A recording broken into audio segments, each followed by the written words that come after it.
Hey guys, tonight we're going to talk about salt. Yep, salt. That grainy little thing sitting quietly on your dinner table? On the Silk Road, it was basically royalty. You're about to find out how a humble handful of salt could feed a village, spark a rebellion, or buy you a night in the warmest yurt west of Dunhuang. Tonight, you are the traveler, not some high-born diplomat or embroidered merchant Prince Nope.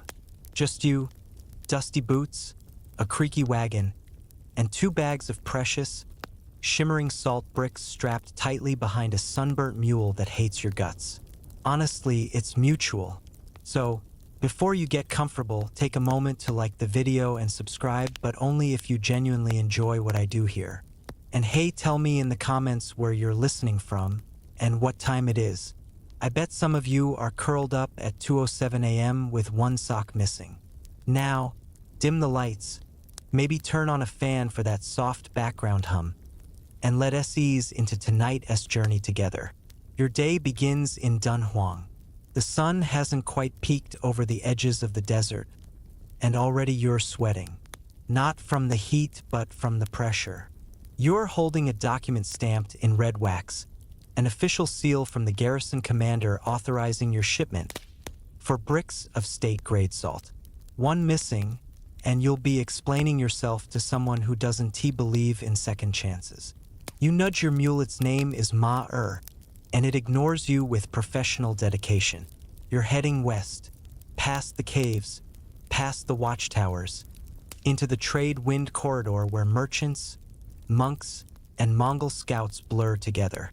This is the Silk Road, yes, but salt? Salt is what actually keeps it moving. See, you're not trading silk. That S for the wealthy, the curated, the peacock types who sip plum wine and quote poetry about cloud formations. You're in the salt trade. Earthy, essential, dangerous. Salt out here isn't just seasoning. It's salary, it's medicine, it's preservation. A soldier's monthly pay could include salt. A monk might accept it as tithe. You once saw a groom accept it as a wedding dowry. Romantic? No. Practical? Absolutely. You pass a checkpoint, a simple tent with 3 board guards and a teapot so old it could qualify as an archaeological site. One of the guards squints at your papers, licks a corner of a salt brick for authenticity, then waves you through. No one questions the brick's weight, but everyone respects its value. That's the weird thing, no one ever tells you how heavy salt feels until you're hauling it uphill for 2 days straight. It's compact, dense, but it's also sacred in a way. There's an unspoken rule out here. You don't waste salt. You don't drop it. You definitely don't trade it lightly. Even the word for it carries weight. In Sogdian dialects, the word for salt sounds eerily similar to the word for life. Coincidence? Maybe. Linguists still argue about it. Some say it's evidence of salt's sacred status in early Central Asian trade culture. Others, just a weird phonetic quirk. But when your last pinch of salt kept a meat haul from rotting on day 6 of a desert trek, you start thinking maybe it is sacred. Your next stop is a caravanserai, one of those magical oases where hot food, shade, and news flow freely. You trade 2 pinches of salt for a spot in the shade and a bowl of stewed lentils. The cook winks at you like you've overpaid. You have. In the corner, an old merchant named Adu is telling a story. He's wrinkled like a dried fig and wears 5 layers despite the heat. You want to live? He rasps. Travel with salt.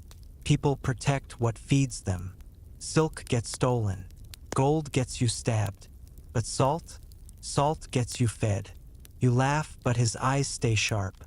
I once paid a desert thief 3 grains of salt to let me pass. He took it, said it reminded him of his mother's cooking. Let me go. You believe him. Out here, sentimentality is worth more than silver. By dusk, you're back on the road.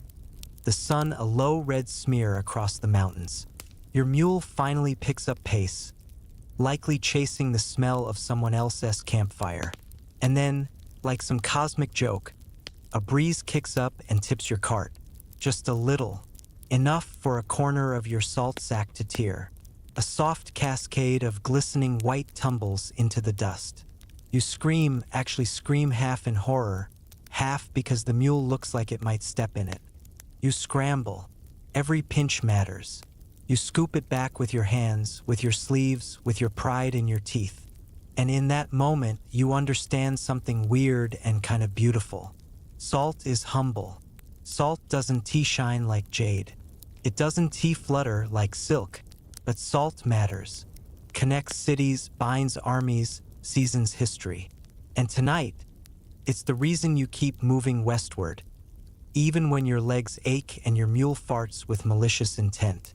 Because you're a salt carrier. And on the Silk Road, that means something.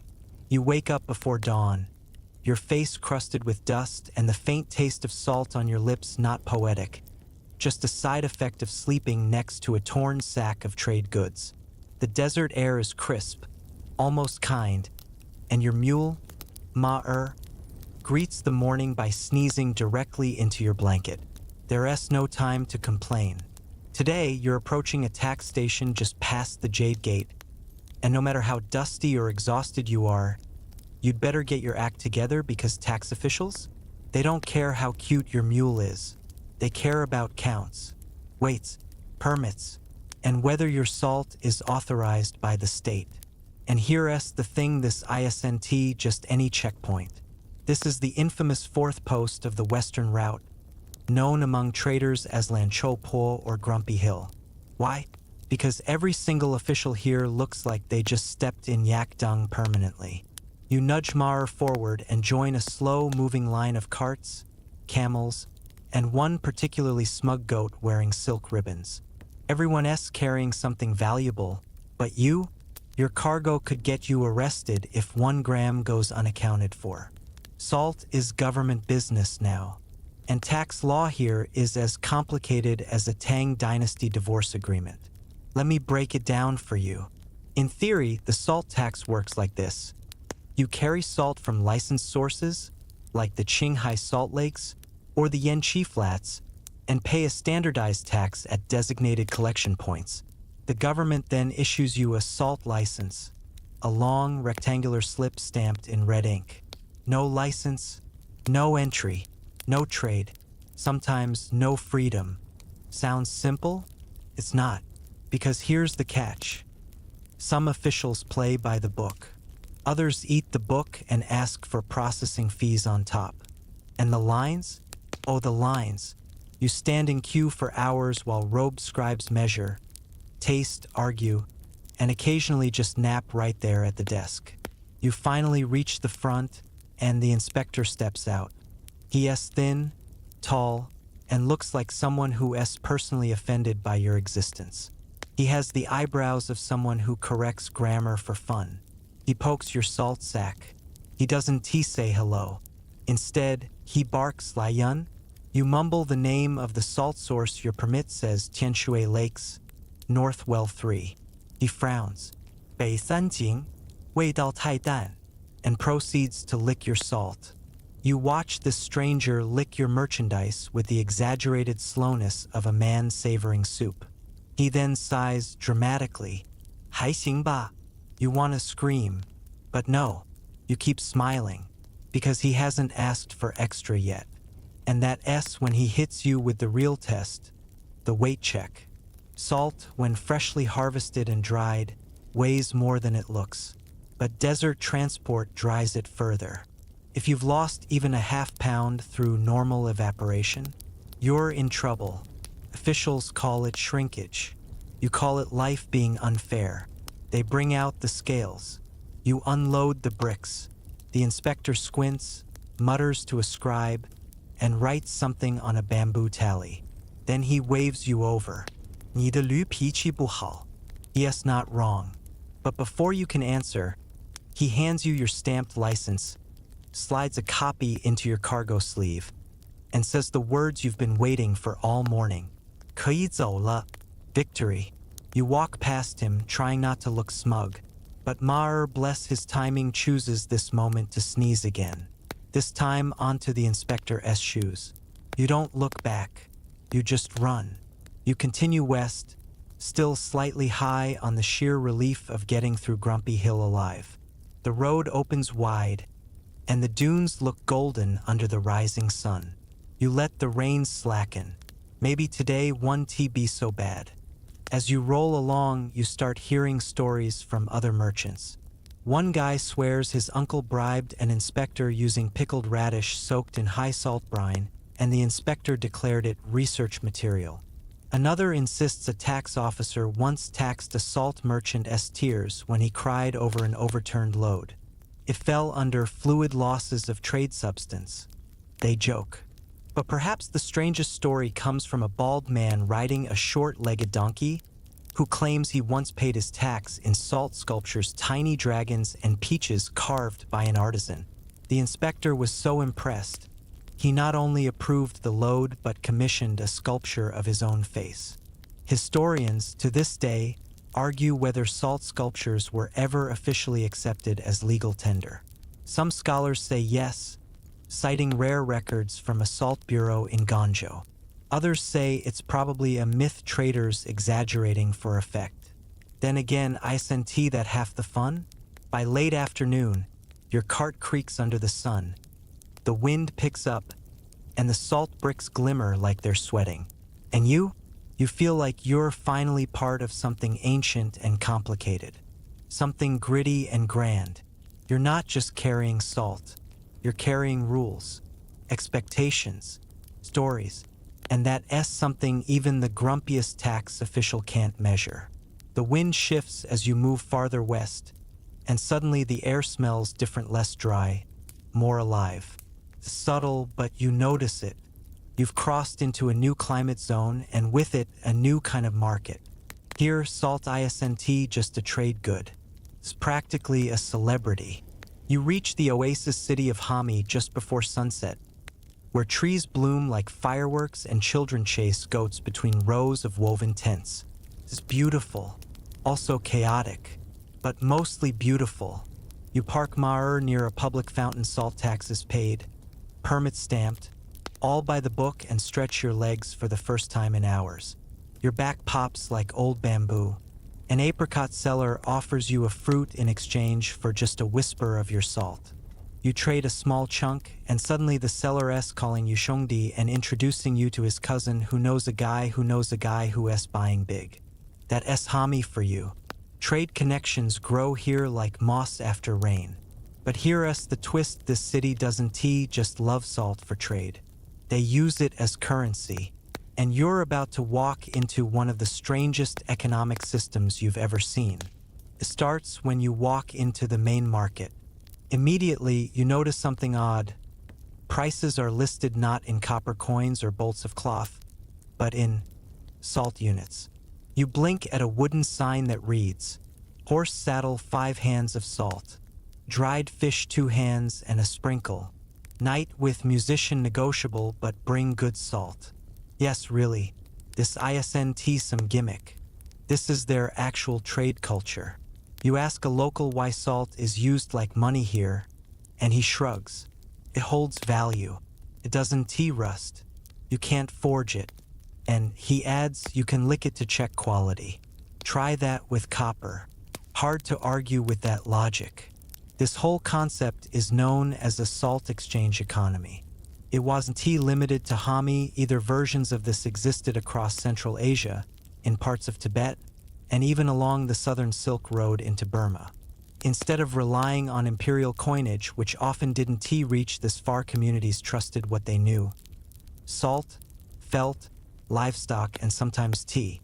You try to keep a low profile, but your brick-quality salt from the Tianshui lakes is drawing attention. It's smooth, white, nearly translucent. A spice merchant with more rings than fingers eyes your sacks like they're treasure chests. I offer saffron, pure, no sand. Another trader ups the ante, cumin. Real cumin, not dried beetles. Full swap. And then, a young girl, maybe 9 years old, tugs your sleeve and offers you a tiny clay sculpture of a bird in exchange for 1 pinch of salt. You give her 2, just to see her smile. Later that night, you sit around a low fire with 3 other merchants, one from Sogdiana, one from the Tibetan Plateau, and one from somewhere so far west you've never heard of the place. You all speak broken versions of 5 different languages, but the topic: salt. The Sogdian tells of salt caravans guarded by warriors on horseback, trained to smell ambushes. The Tibetan chuckles and says in his hometown, salt was stored in cloth pouches embroidered with good luck charms. The Westerner whose beard is better groomed than your whole wardrobe claims his people pressed salt into discs and used them to vote during village councils. Historians still debate whether salt coinage in these regions was ever formalized.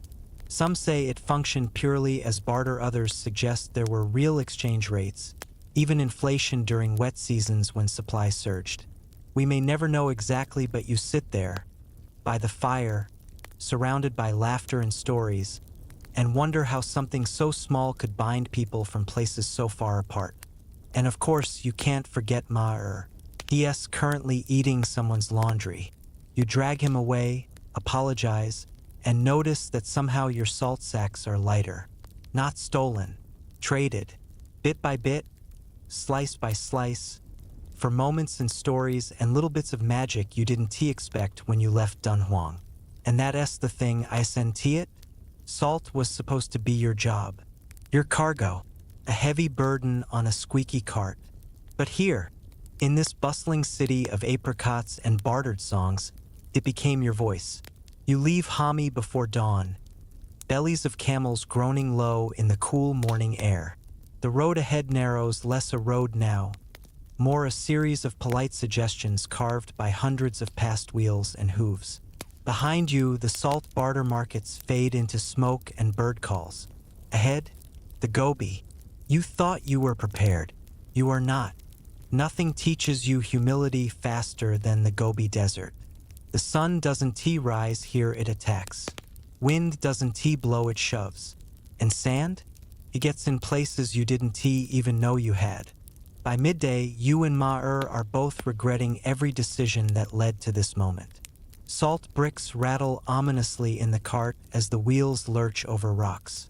Your canteen is sweating faster than you are. Even the flies look exhausted. But this part of the Silk Road is necessary.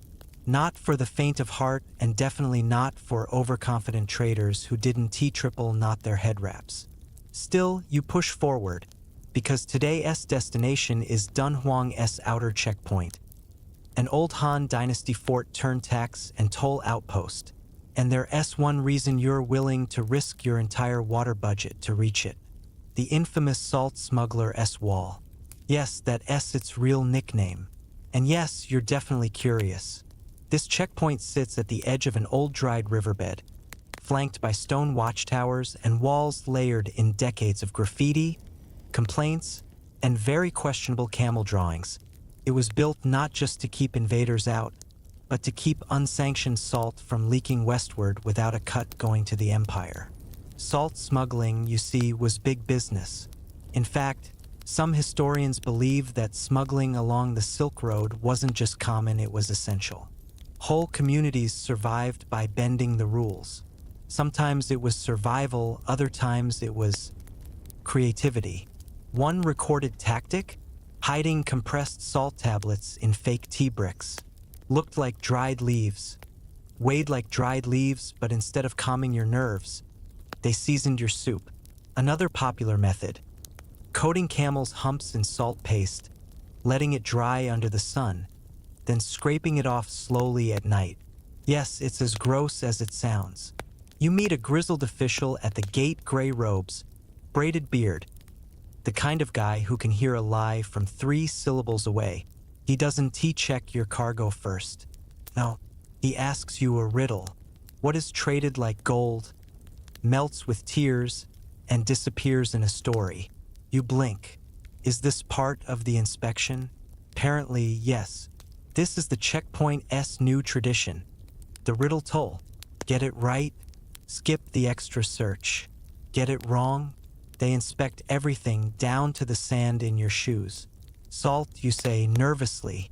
He nods, satisfied, and waves you through. Later, you learn from another trader that the riddle has never changed. It's been the same for 20 years, and still people panic and forget the answer. One poor soul once said friendship and got his entire cart turned inside out. You set up camp nearby as the sun dips low, casting long shadows over the checkpoint wall. It's covered in etched stories warnings from fellow traders. One reads, "Don't trust the melon seller. His camel bites." Another, "Salt is life. Protect it like your last dumpling." But it's one particular carving that catches your eye. Faint, weather-worn, but still legible. Traded salt. Lost half. Gained a friend. Worth it. You stare at it longer than you expected. Because you're starting to understand something. Salt on the Silk Road wasn't just a commodity. It was a passport, peace offering, a way to say, I come in peace. I bring value. I know the rules. Of course, rules are bent. Even here, with its guards and riddles and suspiciously aggressive chickens, the system relies as much on relationships as it does on ledgers. A wink, a gift, a favor. That's the real salt economy. Before you fall asleep that night, belly full of rice porridge laced with your own trade salt and a suspicious number of crunchy bits, you look up at the stars. The desert is dead quiet except for Ma'ar snoring. You start to think, if salt was this valuable, how did people ever live without it? Then again, history says some didn't. There are records of entire garrisons revolting after salt shipments were delayed. There were wars where supply routes weren't about weapons or armor, but about keeping the salt flowing. And yes, even romantic drama. One noblewoman reportedly dumped her fiancé when she found out his family used impure salt. Historians debate if that story is real, but honestly, feels very real. You wake up with sand in your ears, a crick in your back, and the distinct impression that Ma'ar has been trying to chew your satchel. Again, still, you're alive, your salt is safe, and there's a whisper of excitement in the air today. You're heading into the Turpan Basin, a place so hot and dry that even mirages break a sweat.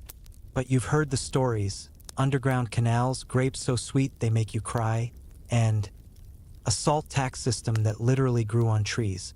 Wait, what? Let us rewind. As your caravan rolls down into the sunken basin, one of the lowest points on Earth outside of the ocean, you're struck by how lush it looks. Vines everywhere, shade, water trickling underfoot. It's almost like someone forgot to tell the desert it was supposed to be, well, desert why? That someone?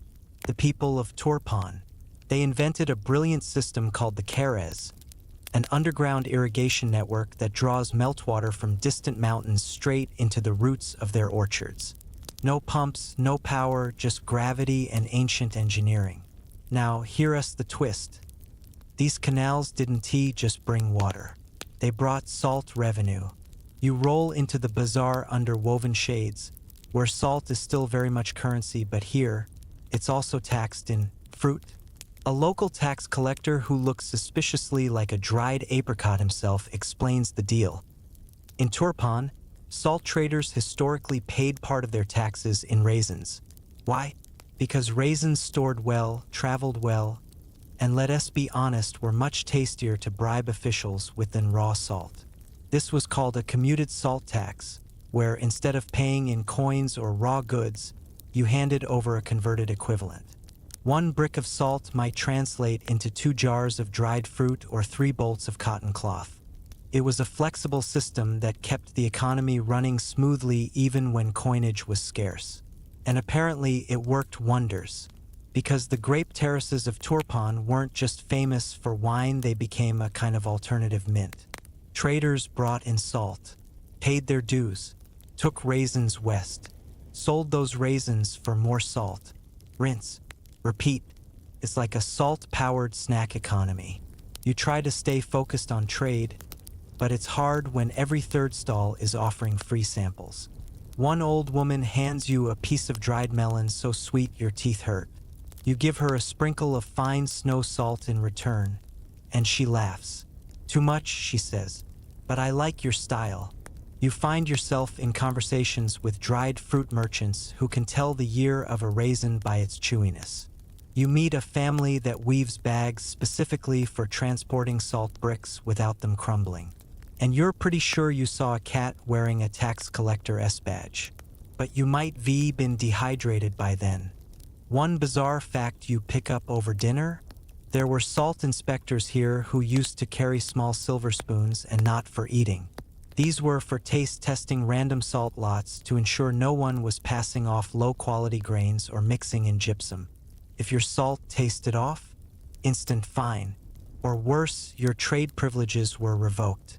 You couldn't even barter for dried cucumbers. And yes, there were loopholes. One clever trader reportedly accidentally spilled honey over his salt before inspection.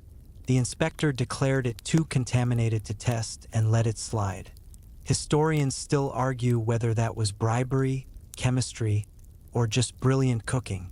You end the day sipping grape tea under a canopy of vines, your camel finally calm, and your salt sacks half empty but your heart full.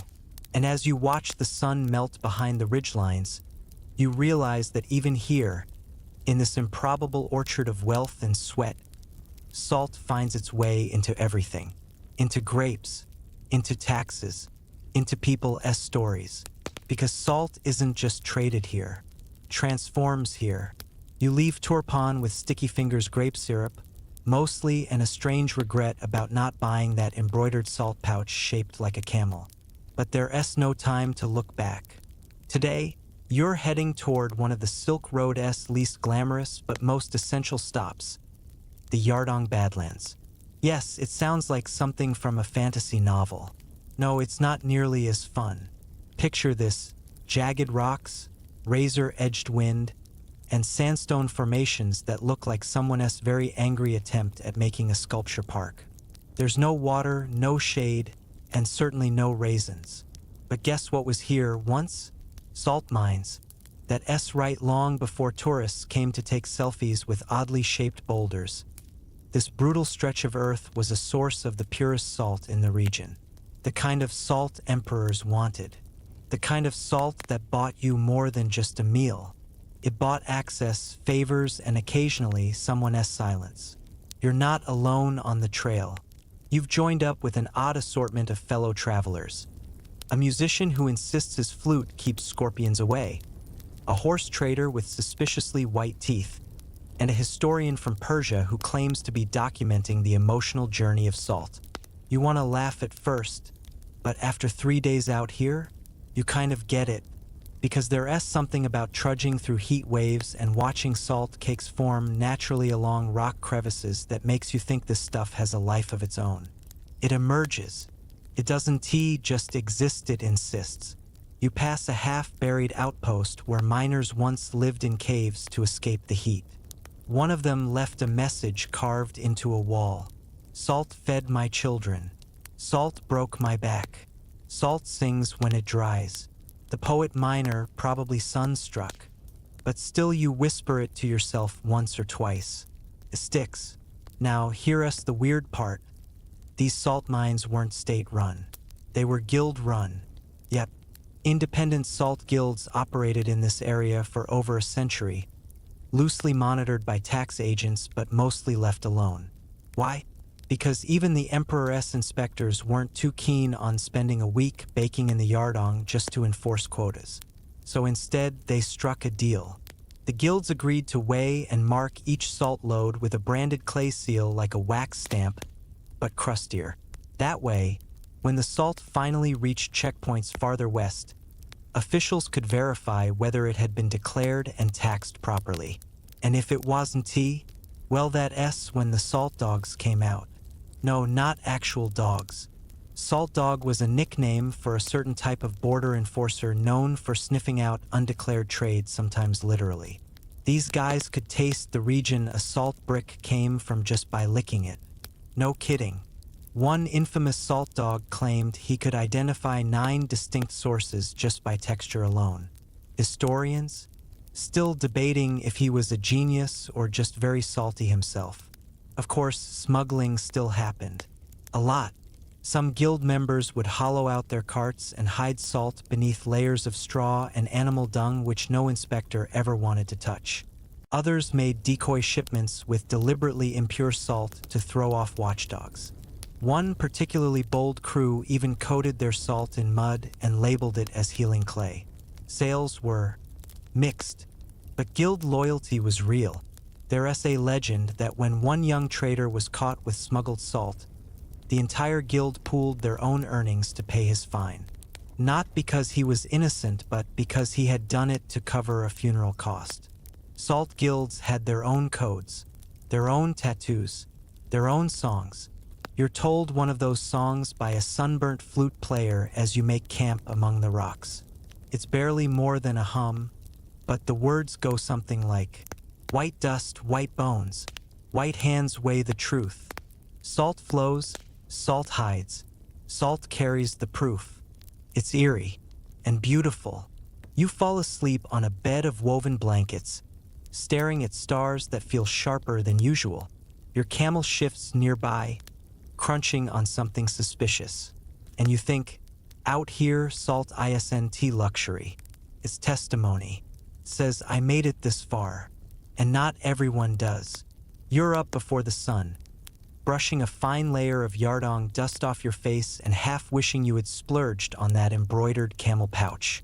But today, you're heading toward Dunhuang, a city of whispers, walls, and some of the best cave art you'll ever pretend to understand. At first glance, Dunhuang feels like a mirage that's stuck.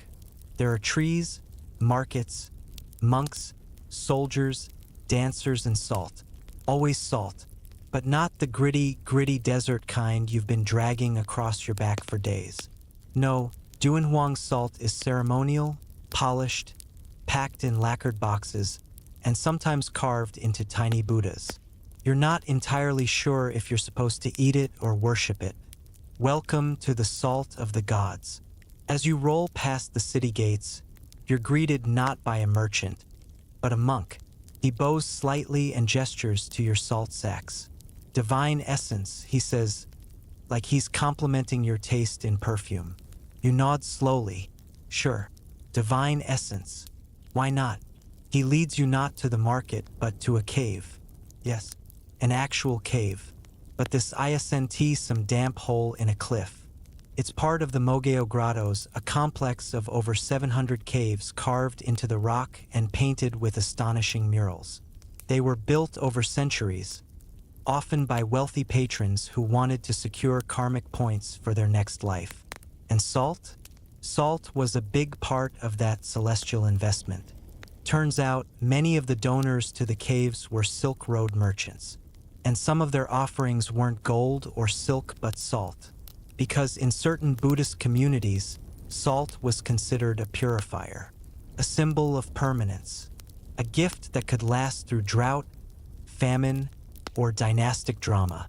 You follow the monk into a side chamber where dozens of salt offerings are still intact, sealed in jars painted with lotus petals and dancing cranes.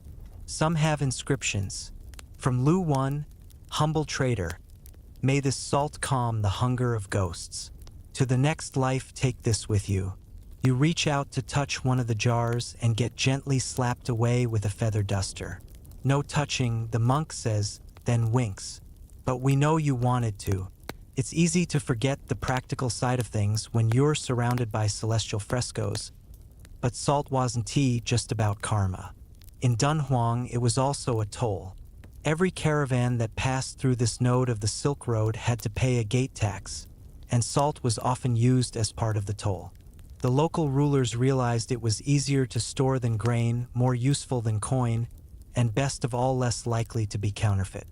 You can fake a copper coin, but a brick of salt that tells its own truth. And here's the weirdest part. Historians believe some salt offerings were forged. Yes, fake spiritual salt.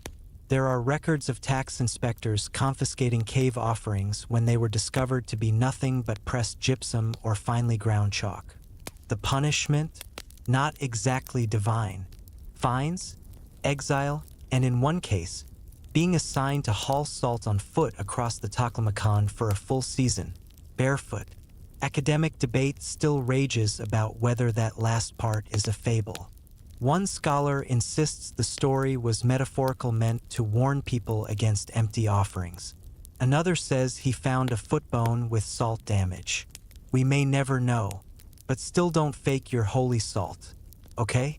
You end your cave tour sipping barley tea with a few scholars and a caravan cook named Shio, who insists the best way to season stew is with pilgrim salt blessed by a monk during a lunar eclipse. You laugh until he hands you a pinch, and it tastes oddly comforting. As the sun dips low, the cave walls begin to glow with the light of 1,000 painted halos. You sit quietly, surrounded by quiet breathing and centuries-old murals, and realize something. Salt isn't just a resource. Here it's a prayer. And if you listen closely enough, it whispers back. You step out of the dim, holy hush of Dunhuang's caves and blink into the harsh sunlight like a cat disturbed from a nap. Salt still clings to your fingers, and your mind swirls with images of painted Buddhas and pilgrim blessings. But the Silk Road doesn't pause for prayers. It pulls you onward this time, toward the great expanse of the Taklamakan Desert. Ah, the Taklamakan. Just the name alone sounds like a warning whispered by traders who never quite made it back. Legend has it that the desert south name means place of no return. Not exactly the kind of destination your salt caravan signs up for voluntarily. You find yourself squinting against a wall of swirling dust as your camels shuffle forward, the sun beating down like a relentless tax collector on your back. You've heard stories. Merchants disappearing like mirages, sand swallowing whole caravans, and salt shipments lost forever in the shifting dunes. But hear us the kicker. The salt trade had to go through this place. Why? Because the Taklamakan isn't just a desert. It's a massive salt trap. You watch the landscape stretch, endlessly, dunes rolling like waves, broken only by salt flats glinting under the fierce sun. In some spots, the salt crust is so thick it can hold a rider's weight. But dig down just a few inches, and the ground turns to liquid mud, a salty quicksand that claimed more than a few careless travelers. The ancient Silk Road routes carefully skirted the worst parts, but salt traders had a dangerous choice. Brave the desert's wrath or take a long detour that could double their travel time and their taxes. It's here that you meet the salt nomads, a hardy group who claim the desert as their home and livelihood. These folks have perfected the art of navigating the salt flats on foot, carrying salt cakes on their backs, trading not just for goods but for survival knowledge.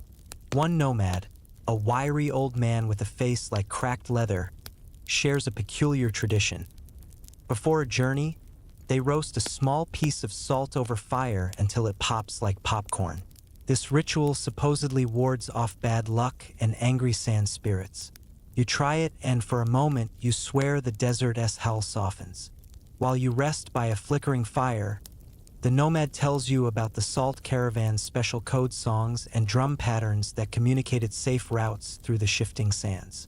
If a caravan heard a wrong note or missed a beat, it could mean ambush or worse, a hidden quicksand trap. Historians are still puzzled about how much of this is myth and how much is practical survival. Some argue these codes were just campfire stories to keep morale high. Others have found traces of complex signaling systems carved into rocks along the route. One thing is clear. Salt traders didn't just carry precious goods, they carried the weight of survival on their shoulders. Later, you find an ancient salt tablet half buried in the sand. It's inscribed with symbols you don't understand, but it's clearly a marker, perhaps a boundary, a toll post, or a warning. No one knows for sure. Some scholars think it was a kind of passport, proof you paid your salt tax before entering dangerous territory. As night falls, the desert sky explodes with stars, their cold light reflecting off the salt flats like a million tiny diamonds. You lie back, exhausted but awestruck, wondering if the salt beneath you is the same that once paid empires or fed lost caravans. You drift off with the wind singing in your ears, feeling just a little braver than before. because out here, salt isn't just mineral, it's memory. You awaken with the chill of dawn biting through your cloak, the vastness of the Taklamakan fading behind you as you press onward to a city where salt and silk have danced their age-old waltz. Kashgar.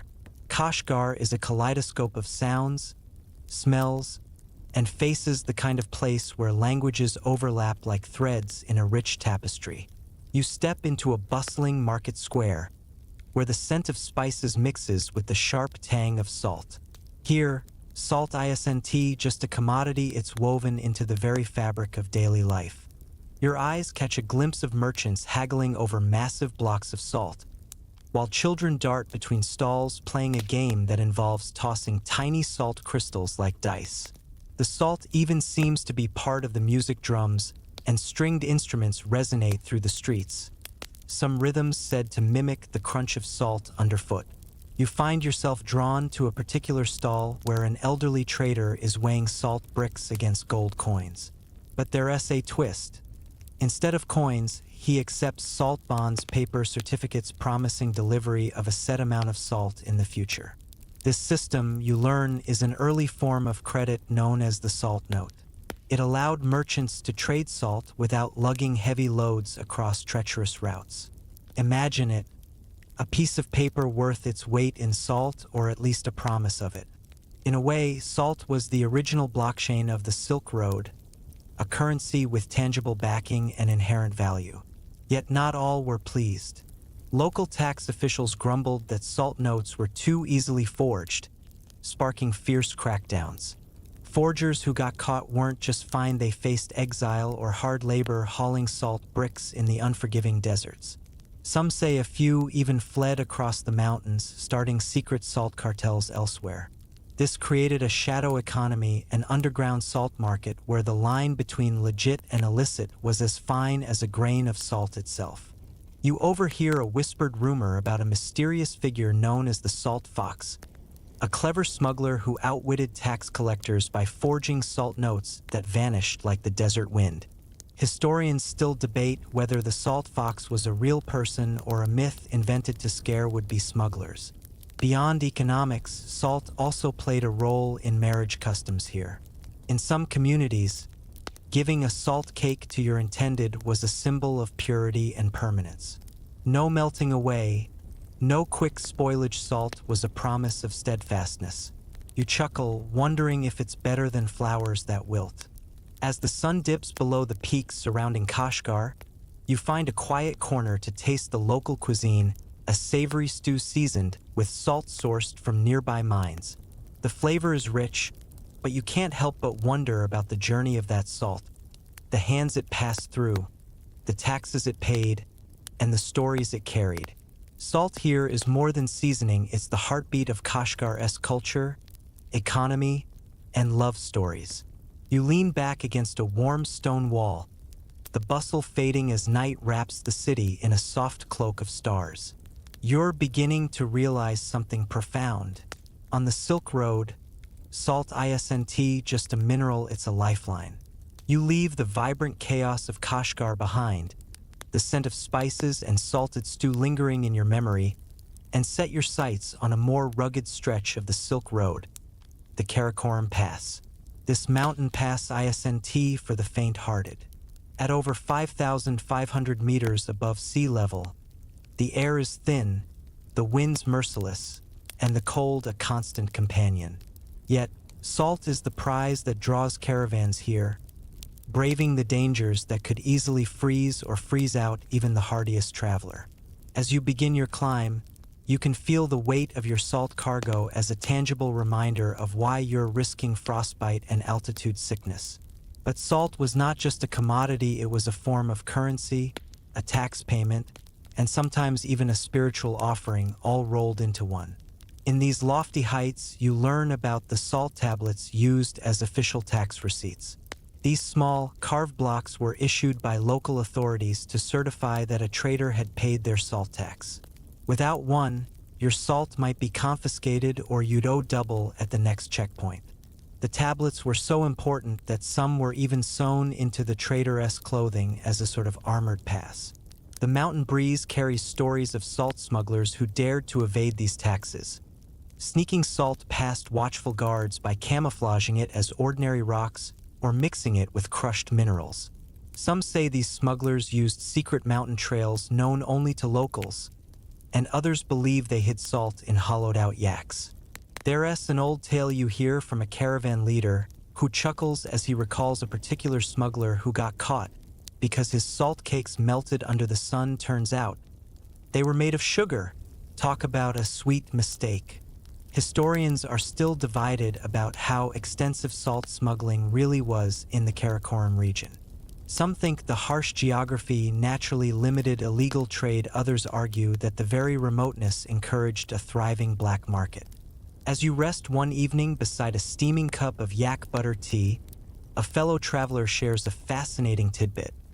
The local Tibetan tribes used salt not only as trade goods but also as medicine. It was believed that rubbing salt on wounds sped healing, and saltwater gargles were common for sore throats. Salt was life, health, and trade all in one. You watch the sun set behind the jagged peaks, casting long shadows on your salt sacks. The cold bites, but you feel a quiet pride. Carrying salt through these mountains means you're part of a centuries-old tradition of endurance, commerce, and survival. Tonight, the stars seem closer, the air thinner, and the salt heavier, but your spirit is lighter. Because on this route, every grain of salt tells a story of hardship, hope, and the human will to connect across impossible distances. You wake to a sky streaked with pink and orange, the sharp mountain air filling your lungs as you descend from the Karakoram's icy grasp into the sprawling oasis city of Hotan. Unlike the brutal heights you just conquered, Hotan offers shade, water, and an endless buzz of trade. Salt here isn't just a survival necessity, it's a symbol of wealth, power, and even a little bit of rebellion. In Hotan's bustling markets, you notice something curious. Salt isn't always traded in its raw, crystalline form. Instead, salt is compressed into bricks and cakes, sometimes shaped like coins or even animals. These edible sculptures aren't just for trade, they're often gifted as symbols of friendship or alliance between clans. You're told about the legendary Salt Princess, a figure said to have brokered peace between rival tribes by offering a massive cake of salt shaped like a dragon. Whether she truly existed or is just a folktale, her story is retold often enough to have historians scratching their heads. The local merchants explain how salt was used to pay taxes and tributes to ruling dynasties. But here's the twist. Not all rulers wanted salt for themselves. Some traded it forward, exchanging their salt taxes for silk, spices, or horses from distant lands. Salt became a kind of multi-layered currency, passing hands like a hot potato, each owner adding their own story to it. You wander into a tea house where an elderly man demonstrates a peculiar custom. He takes a pinch of salt and tosses it into his tea before sipping. To balance the bitterness, he says with a grin. Apparently, this salty tea ritual was believed to bring good luck on long journeys, a small comfort in an unpredictable world. But the story of salt in Hotan isn't all warm tea and dragon cakes. You overhear whispers of salt tax revolts when communities rebelled against harsh levies by hiding or destroying salt stocks. One legend talks about a caravan of salt traders who, in defiance, dumped their entire load into the nearby river, turning its waters bitter and undrinkable for days. Whether this actually happened or is just an exaggerated cautionary tale, scholars still debate. As the sun sets and the market's vibrant energy mellows into a gentle hum, you find yourself seated beneath a tree, contemplating how something as simple as salt-shaped politics, trade, and even rebellion here in Hotan. In the end, salt isn't just a mineral on the Silk Road, it's a catalyst for change, a silent but powerful player in history's grand game. Susu 1104. You rise early from your rest in Hotan, the desert heat already pressing against your skin as you set your course westward toward the legendary city of Samarkand. Unlike the smaller trading posts, Samarkand is a sprawling metropolis, a jewel of culture and commerce at the crossroads of the Silk Road. Salt here isn't just a commodity, it's woven into the city's very identity. As you enter the city gates, the scent of baked bread mingles with the salty air, and the streets buzz with merchants from Persia, China, and beyond. You notice salt is traded not only in blocks but also as a precious ingredient in the local currency system. Salt taxes here were so well organized that some historians believe Samarkand had one of the earliest forms of a salt monopoly in the region. You find yourself in a bustling bazaar where a merchant explains how the government levied salt taxes as a form of indirect revenue, taxing not the salt itself but the vessels carrying it. This meant that if you wanted to move salt through Samarkand, you had to pay up or find creative ways around the law. One trader winks and tells you about a secret network of salt smugglers who used underground tunnels beneath the city to bypass official checkpoints. These tunnels supposedly connected salt warehouses to distant caravanserais. It sounds like something out of a spy novel, but some recent archaeological digs support the existence of these hidden passages. You watch as a group of women skillfully shape salt into intricate sculptures used for religious offerings, a practice dating back centuries. Salt here symbolizes purity, preservation, and divine blessing. You learn that during special festivals, salt was sprinkled over food and homes to invite prosperity and ward off evil spirits, a tradition still alive in some villages around Samarkand today. But the salt story isn't all reverence and ritual. You overhear heated debates in a tea house about salt tax reforms that sparked protests among the merchant class. Some argue these taxes hindered trade and innovation, while others insist they were necessary for the city's defense and infrastructure. Scholars remain divided on how these taxes influenced Samarkand's rise as a trading powerhouse. Was it the heavy taxation that funded grand palaces and roads, or did it stifle the very trade that brought wealth? The debate continues. As twilight descends, you stroll past majestic madrasas and towering minarets, reflecting on how salt shaped not only the economy, but also the culture and politics of this vibrant city. Here, salt is a symbol of both power and survival, a reminder that even the humblest mineral can leave a lasting legacy. You settle in for the night, knowing tomorrow's journey will carry you even deeper into the tangled stories of salt and Silk Road lore. You leave behind the grandeur of Samarkand, your salt-laden caravan rolling steadily toward the vast expanse of the Kizilkum Desert. The name means red sand, and true to its title, the desert's ochre dunes stretch endlessly beneath a blazing sun. Salt here takes on a new significance not just as a traded good but as a survival necessity in this harsh land. The desert air is dry and crackling, and you can almost taste the salt on your lips from the dry winds. Here, salt deposits form natural pans where water evaporates, leaving behind thick crusts of salt that local nomads harvest. You watch as they carefully chip away at these pans, collecting salt blocks that will soon join the caravans heading east and west. You learn about the seasonal salt festivals celebrated by the desert tribes. These gatherings mark the time when salt harvesting is at its peak, mixing commerce with ritual.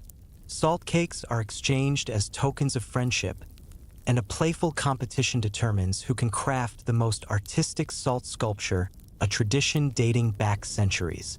A grizzled nomad shares a fascinating tidbit.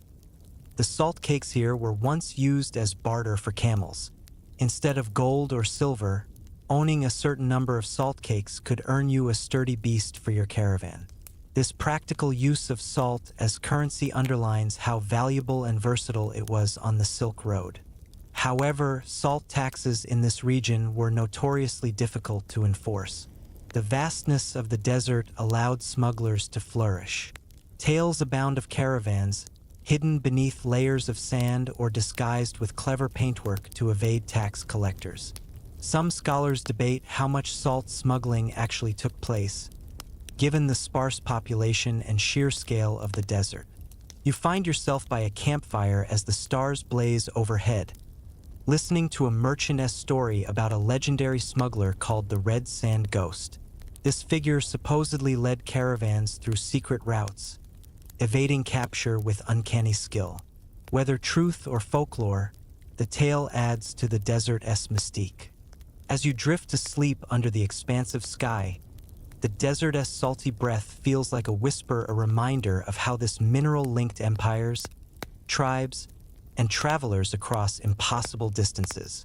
Salt here is more than seasoning, it's a lifeline carved out of red sand and resilience. You awake to the faint, salty breeze that carries whispers of the past as you journey toward the ancient city of Bokhara, a sparkling gem nestled among the deserts and foothills. Bokhara's streets are a maze of narrow alleys, bustling bazaars, and splendid mosques, where salt is less a rugged necessity and more a refined treasure woven into the city's rich culture. Here, you discover that salt was a critical ingredient not only in trade but in preserving rare foods and medicines.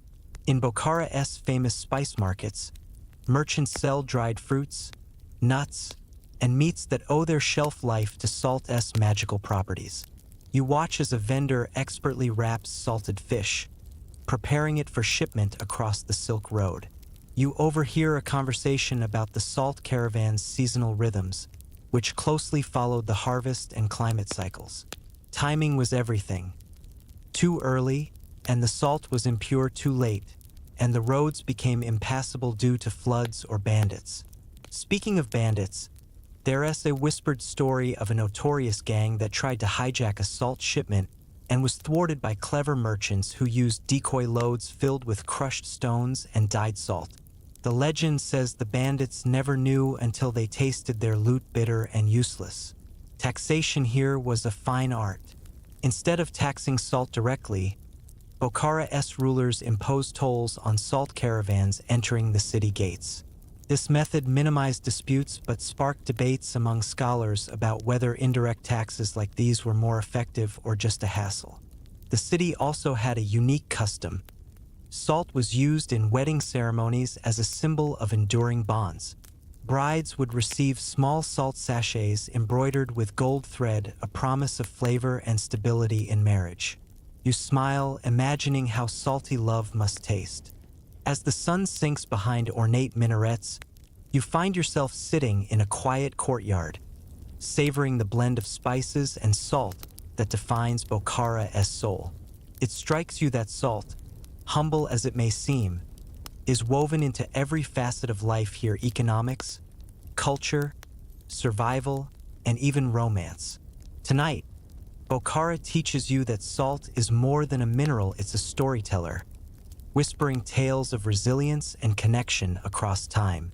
You leave behind the ornate streets of Bokhara, the echoes of prayer calls fading as you head toward the mighty fortress city of Merv. Sitting on the edge of the vast Karakum Desert, Merv was once a thriving Silk Road hub where salt was not only traded but tightly controlled by powerful rulers who understood its true value. Upon arrival, you notice how salt is everywhere, from the market stalls piled high with coarse white crystals to the massive granaries storing salt bricks destined for faraway lands. Here, salt was the backbone of taxation and governance. The local khans imposed strict salt levies that funded city defenses and grand architectural projects. You learn about a peculiar form of tax collection used in Merv. Instead of coins or goods, traders often paid their salt taxes with salt labor. This meant that those who couldn't afford the tax had to work hauling and processing salt themselves, a grueling job under the harsh desert sun. One elder recalls an old tale about a salt tax revolt in Merv, where oppressed salt laborers staged a peaceful protest by refusing to deliver salt to the city gates.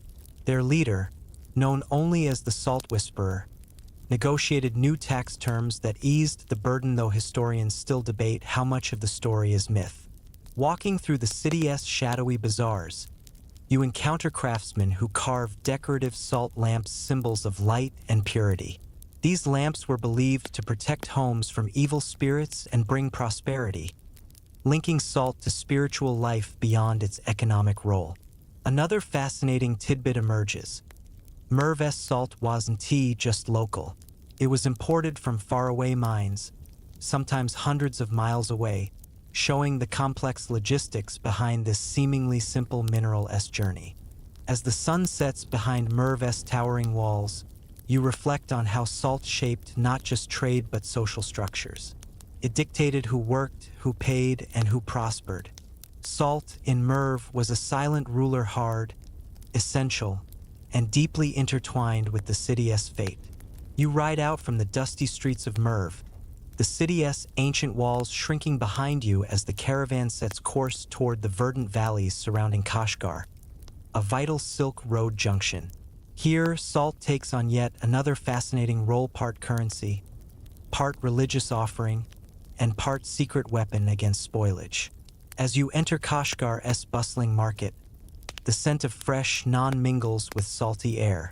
Traders exchange goods while carefully weighing blocks of salt, some stamped with official seals to certify tax payments. You learn that Kashgar was a melting pot where salt from different regions was compared, bartered, and valued not just for taste but for purity and texture. One trader explains the curious practice of salt coins, small, round cakes stamped with a city's emblem and used as currency for everyday purchases. These salt coins were accepted by locals and caravanners alike, a fascinating blend of commodity and money. You're invited to witness a local ritual where salt is sprinkled over rooftops and doorways to ward off evil spirits and bad luck, a tradition still practiced by some communities today. The symbolic use of salt here blends the practical with the mystical, highlighting its importance beyond mere seasoning. Of course, not all is peaceful. You hear whispers about intense rivalry between salt merchants and tax collectors. Some claim salt taxes were so high that traders resorted to clever disguises, hiding salt inside wool bales or beneath layers of spices to avoid hefty fees. This cat and mouse game over salt tax collection remains a debated topic among historians, with some arguing it fueled local economies, others claiming it bred corruption. As night falls, you join a caravan campfire, listening to stories of salt smuggling caravans that outwitted patrols by traveling under cover of sandstorms or using secret mountain passes. These tales paint a vivid picture of salt as a prized and sometimes perilous treasure. Kashgar reveals salt's many faces: a sacred offering, a currency, a commodity, and a challenge. And you, carrying your own share of salt, feel the weight of history in every grain. You set off from Kashgar, the rugged mountains giving way to rolling plains as you approach the oasis city of Turpan. Here, salt is more than a trade good. It's deeply tied to agriculture, survival, and local traditions shaped by this region's unique climate and geography. Turpan's extreme heat and dry air make salt an essential part of daily life. You watch farmers sprinkle salt into the soil, a practice believed to enhance crop growth and preserve the fragile balance in the arid land. This unconventional agricultural use surprises you, especially since historians still debate the effectiveness and origins of this method. In the lively marketplace, salt is displayed alongside fruits, dried melons, and grapes, the products of Turpan's famous vineyards. Salted fruit preserves are a local delicacy, offering travelers a sweet and salty taste of the region. You even sample a salty apricot, its flavor both strange and addictive. One merchant shares an odd fact: Turpan's salt was sometimes mixed with powdered jade and sold as a luxury item to wealthy elites who believed it brought health and spiritual protection. This curious combination of minerals blurs the lines between practical trade and mystical belief. As you explore, you hear about the salt tolls imposed by local rulers who controlled the mountain passes leading into Turpan. These tolls were a major source of income but also a cause of tension, with caravans often negotiating or bribing officials to pass unscathed, a topic still debated by scholars regarding how it affected trade flow. A campfire story captivates you. A caravan leader once tricked toll collectors by disguising salt bricks as firewood. The ruse succeeded, and the tale became legendary, illustrating the constant cat and mouse game salt traders played with tax authorities. As twilight paints the desert orange, you reflect on Turpan's intimate relationship with salt, an element that preserved life, culture, and stories amid the harshest of environments. Here, salt is a silent witness to resilience, innovation, and the human spirit thriving against all odds. You leave the scorching oasis of Turpan behind, your caravan edging toward the vast steppes of Central Asia, where the endless grasslands stretch to the horizon and Salt's story takes yet another surprising turn. In this land of nomadic tribes and endless skies, salt is more than a traded good, it's a marker of power, identity, and survival. Here, salt springs bubble up naturally, and nomads harvest it in chunks, using it to preserve meat for their long migrations. You witness a group of horsemen sharing salt slabs as they prepare for the harsh winter ahead, a ritual as old as the steppe itself. Interestingly, salt also plays a role in tribal diplomacy. You learn about the Salt Covenant, an ancient agreement between rival clans sealed with the exchange of salt. This pact symbolized trust and mutual respect, a tangible bond that transcended words. In the bustling steppe markets, salt was often bartered for horses, furs, and weapons. Unlike the cities, where salt taxes were carefully recorded, here the system was more informal but no less crucial. Traders navigated complex relationships, balancing generosity and shrewd bargaining, a dance that scholars still debate in terms of its economic impact. You hear a fascinating story from an old nomad. During a particularly brutal winter, a caravan loaded with salt was ambushed, but the salt blocks were used to barter safe passage for the survivors. This tale, whether fully true or embroidered over time, underscores salt's vital role beyond mere seasoning. As dusk falls and the wind hums through the tall grasses, you reflect on how salt in the steppe was a silent lifeline binding tribes, preserving lives, and marking alliances. You settle in for the night under a vast canopy of stars, the taste of salt lingering as a reminder of its quiet power in this vast, untamed land. You press onward from the endless steppe toward the bustling city of Samarkand, already a key player in your journey, but now seen through fresh eyes as a melting pot where salt and culture collide. The city's towering minarets and sprawling markets pulse with life, and salt both mundane and mystical threads through every interaction. Here, salt taxes were cleverly integrated into the city's complex economy. Instead of taxing salt directly, officials imposed export tariffs that made sure a slice of every salt shipment left behind wealth for the city's coffers. You watch as merchants haggle fiercely, balancing the cost of tariffs against the value of their precious salt. A local scholar tells you about Samarkand's secret salt vaults, hidden chambers where merchants stored their most valuable salt caches under guard. These vaults were rumored to be so secure that even the city's rulers sometimes had trouble accessing them, sparking debates among historians about how much control rulers really had over salt wealth. You also learn of a curious tradition. Before embarking on long journeys, caravans would sprinkle salt on the ground to bless the road ahead, a ritual believed to ensure safe passage and good fortune. This blend of superstition and commerce adds a poetic touch to the otherwise gritty trade. Amid the bazaars, you find a quirky merchant selling salt puzzles, blocks of salt carved into intricate shapes that challenge buyers to solve riddles before purchase. This odd custom, debated by scholars as either a marketing gimmick or a cultural tradition, highlights salt's role beyond just economic value. As the city's lanterns flicker to life, you realize that in Samarkand, salt is more than a commodity, it's a symbol of power, mystery, and human ingenuity. Tonight, you drift to sleep knowing salt's story here is far from simple, woven into the city's vibrant tapestry in unexpected ways. You leave behind the vibrant streets of Samarkand, your caravan weaving through the rugged foothills toward the fabled city of Khotan, nestled at the edge of the Taklamakan Desert. Here, salt takes on a new guise, not just a valuable commodity, but a vital ingredient in the delicate art of silk production that made Khotan famous along the Silk Road. You stroll through workshops where salt is used to fix dyes and preserve silks, helping maintain the vibrant colors that dazzled emperors and traders alike. Salt's role here is subtle but crucial, ensuring the luxurious fabrics don't fade or spoil during long journeys. A local artisan explains how salt was once taxed not just as a trade good, but as part of the silk dyeing process, a hidden form of taxation embedded in the craft itself.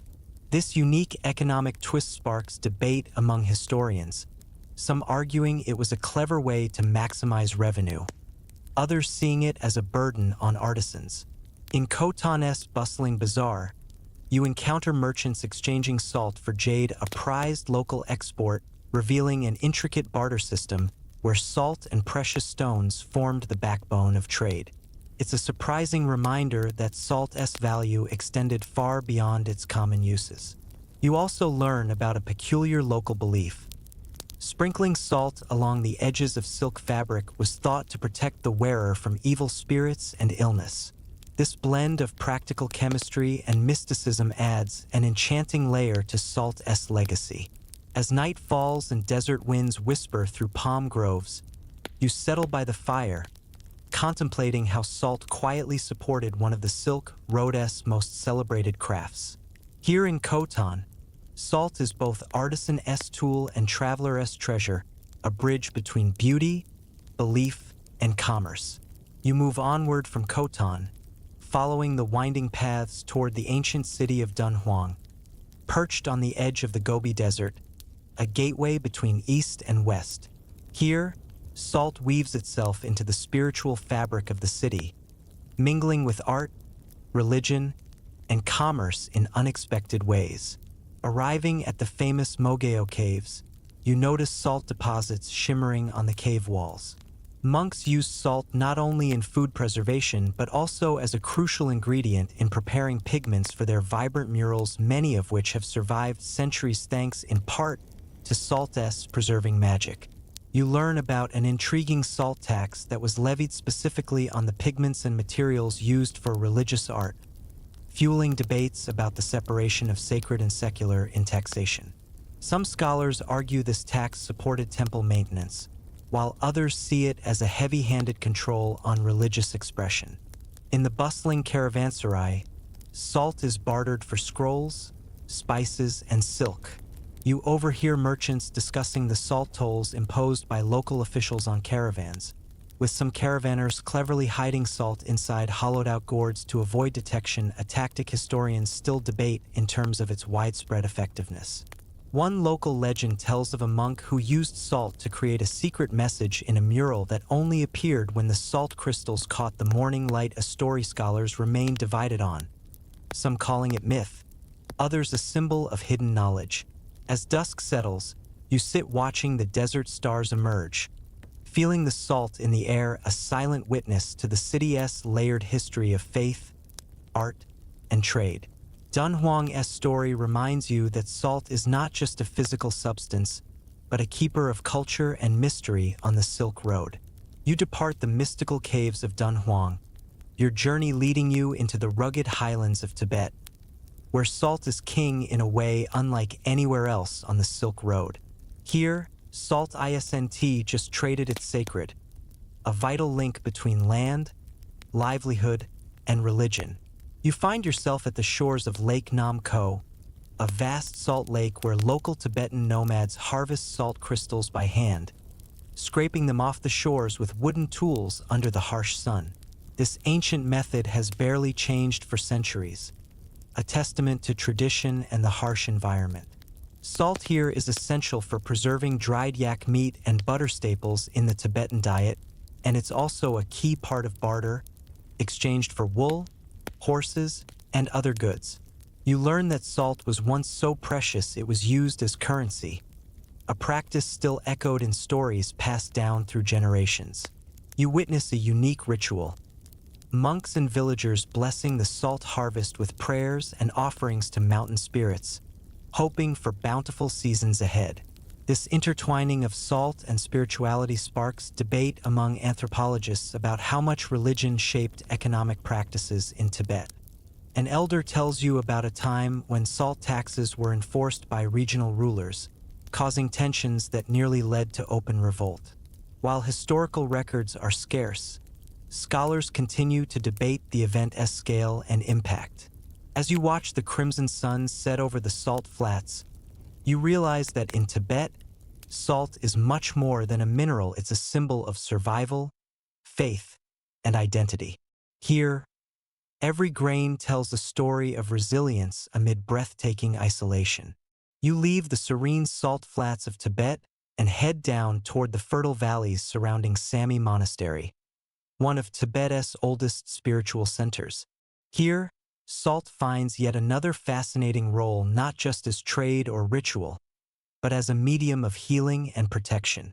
Inside the monastery's quiet courtyards, you observe monks grinding salt into fine powders to mix with herbs, crafting remedies believed to cure ailments ranging from digestive troubles to spiritual malaise.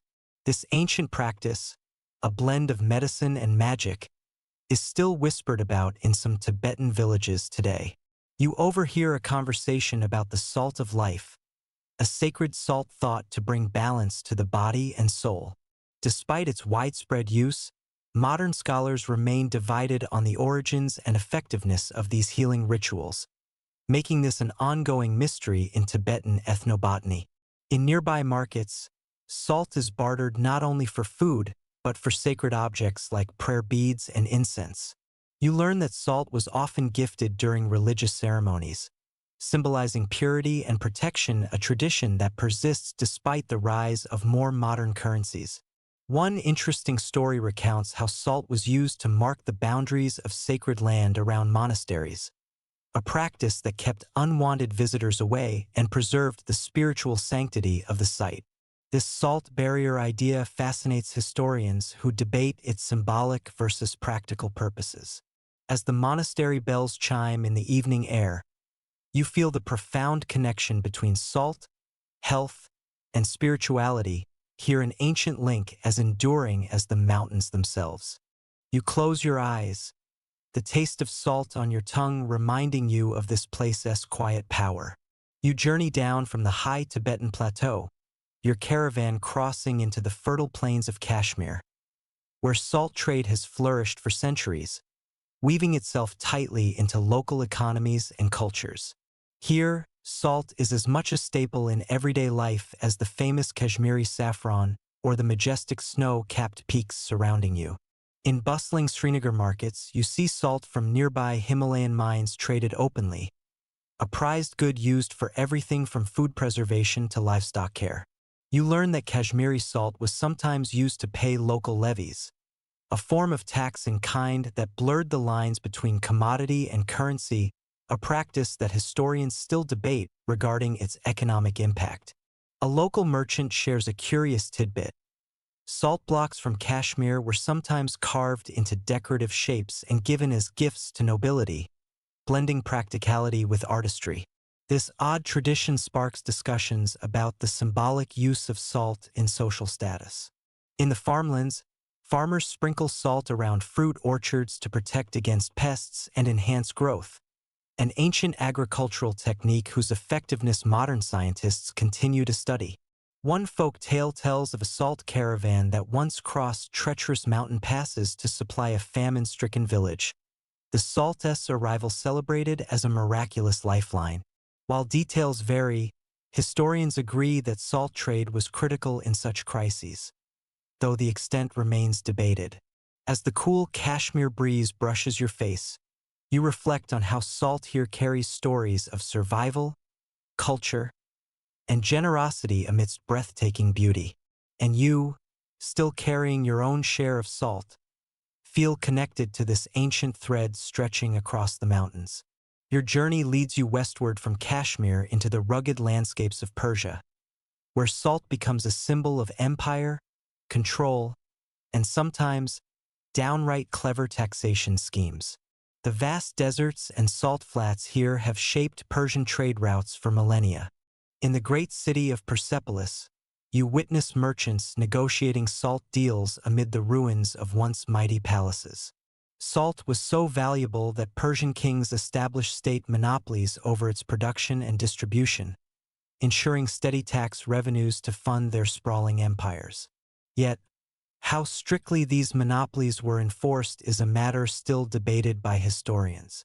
You learn that Persian salt mines, like those at Namak Lake, were central to the economy, with salt caravans traveling hundreds of miles to supply armies and cities alike. The salt was sometimes weighed and taxed by the grain, a system prone to corruption and evasion topics that still puzzle scholars of ancient tax policy. A fascinating local custom catches your eye. Salt was sprinkled on the ground during royal ceremonies to symbolize purity and hospitality. This tradition, now part of cultural folklore, reflects salt's role beyond commerce into the realms of ritual and symbolism. You also hear a tale about clever smugglers who disguised salt shipments as loads of flour to dodge heavy taxes. Whether widespread or isolated, these salt smuggling stories highlight the cat and mouse game between traders and tax collectors. As the sun sets over Persian dunes, you understand salt here was much more than a mineral. It was a tool of power, tradition, and survival in a land of extremes. Your night ends wrapped in stories as layered as the desert sands themselves. You continue westward from Persia, entering the vast expanse of the Mesopotamian plains, where the story of salt stretches back to the very cradle of civilization. Here, salt was not just a traded good but a foundation of early urban economies and statecraft. In the bustling city of Babylon, salt was used extensively for food preservation, but more intriguingly, it appeared in the legal codes. You learn about the famous Code of Hammurabi, where salt and its taxation were embedded in the laws, an early example of how governments regulated this precious resource. Historians still debate how effectively these laws were enforced. You wander through the markets, where salt is exchanged alongside barley, dates, and textiles. The complexity of trade here is staggering, with salt sometimes used as a form of payment for labor, showing its role as proto-currency long before coins became common. A local scribe tells you of an ancient custom. Salt was sprinkled on temple altars to symbolize purification, linking the mineral to divine authority. This religious significance of salt is a fascinating topic still discussed among scholars trying to untangle myth from history. You also hear about ingenious traders who built secret compartments in their caravans specifically for smuggling salt past strict tax checkpoints, a practice whose prevalence remains a subject of academic debate. As night falls over the fertile plains, you feel the weight of history in every grain of salt, connecting the rise of cities, law, and commerce in a tapestry as rich as the land itself. You close your eyes, the taste of salt lingering as you drift deeper into the ancient world. From the lush plains of Mesopotamia, your path takes you further west toward the bustling Mediterranean port city of Antioch, where salt trade finds a new rhythm, one shaped by maritime routes and diverse cultures. Walking through Antioch's vibrant harbor, you see salt packed into barrels, ready to be loaded onto ships bound for distant lands. Unlike overland trade, salt here faces the risks of sea travel storms, pirates, and unpredictable tides. Traders often salted their cargo to preserve not only food but also the salt itself, a peculiar practice that leaves you scratching your head, just like many historians who debate its real benefits. You meet a local merchant who explains how Antioch's salt taxes were cleverly hidden in port fees, making it tricky to distinguish direct salt taxes from other levies, a system that modern economists find fascinating for its complexity. Salt also plays a surprising role in local cuisine, with chefs using large quantities to cure fish and meat, a tradition that has persisted for centuries. You taste a salted fish delicacy and, well, it's definitely an acquired flavor. One curious tradition involves salt being sprinkled during wedding ceremonies as a symbol of purity and preservation, a custom scholars believe spread throughout the Mediterranean but whose exact origins remain debated. As the sun sets over the sea, You watch ships sail off into the twilight, salt barrels rocking gently, carrying not just mineral but centuries of history, culture, and human ingenuity. And you, still carrying that familiar salty taste, feel part of this endless journey. You leave the Mediterranean behind, crossing into the vast and diverse lands of North Africa, where salt trade shaped civilizations from the Sahara's edge to bustling coastal cities. Here, salt is lifeblood in a desert world where water is scarce, but salt is everywhere, sometimes too much, sometimes not enough. In the fabled city of Timbuktu, you witness salt slabs as valuable as gold, stacked high in markets alongside gold dust and exotic spices. Caravans from the salt mines of Tagaza journey hundreds of miles across the Sahara, their camels laden with salt blocks that serve as currency and essential nutrition in the harsh desert climate. You learn of the salt caravan's incredible logistics, from the careful timing to avoid sandstorms to the complex agreements with tribal leaders who controlled oasis routes. Historians still debate the exact size and frequency of these caravans, but their importance is unquestioned. In local stories, salt is said to possess magical powers to protect against desert spirits, a belief that guides travelers on perilous journeys and adds a mystical layer to the harsh reality of desert trade. You also hear of a fascinating twist. Some merchants salted their own goods to increase weight fraudulently, a tactic that sparked harsh penalties and fierce disputes.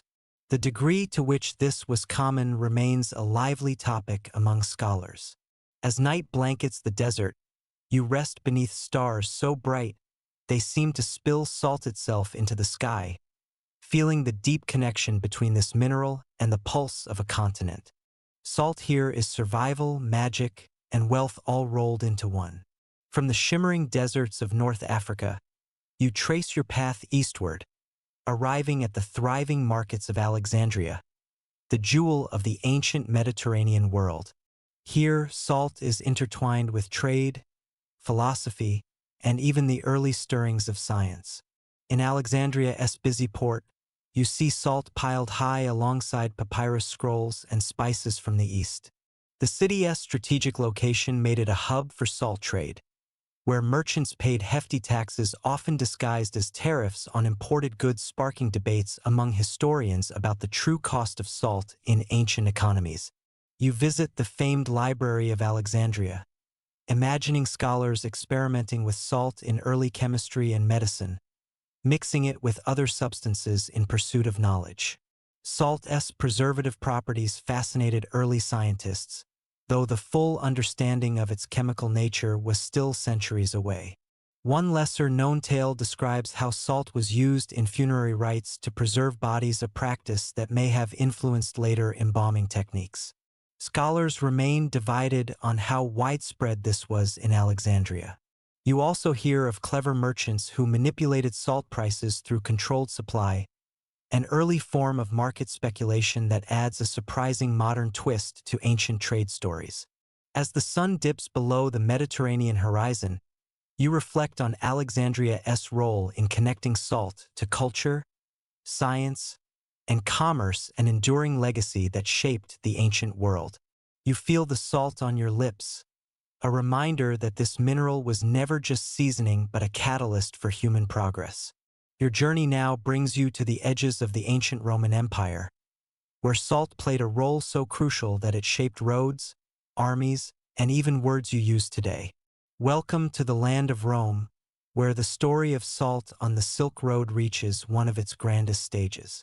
You stroll along the Via Salaria, the legendary salt road that carried salt from the Adriatic coast deep into Rome. Salt was so vital here that Roman soldiers were sometimes paid in it, hence the word salary, a fact that never fails to amuse you, especially when you think about how far your own paychecks travel compared to a handful of salt. You visit the bustling Roman forums, where salt is bought, sold, and heavily taxed.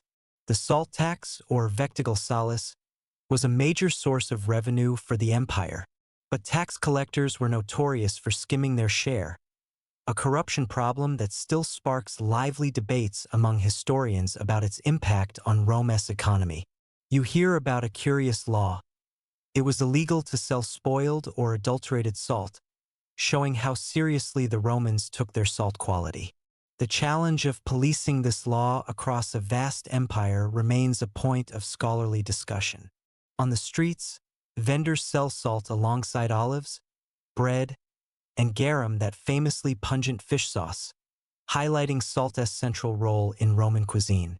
You try some salted olives, wincing at the brine but appreciating the tradition. As night falls over the ancient city, you realize salt was more than a seasoning. It was a symbol of power, trade, and daily life that connected people from the Silk Road to the heart of Rome. And now, as you prepare to rest, you carry with you the taste of salt, a timeless link to all the stories you've traveled tonight. Now, slow down your breathing. Let your body sink deeper into the softness beneath you. The stories have traveled far and wide tonight, from salt flats shimmering under the Tibetan sun to the bustling markets of ancient Rome. Each grain of salt you've tasted in your mind carries echoes of countless footsteps, caravan wheels, whispered prayers, and laughter across deserts and mountains. The world you've walked through is vast, yet somehow intimate, connected by this simple mineral that seasoned food, preserved life, and shaped human history. Let that thought settle, gentle and steady, like the quiet hum of a distant fan. Your eyelids grow heavier, the lines between past and present blur, and you drift softly toward dreams painted with starlit caravans and endless horizons. Rest well, traveler. The salt of history has kissed your journey tonight. Good night.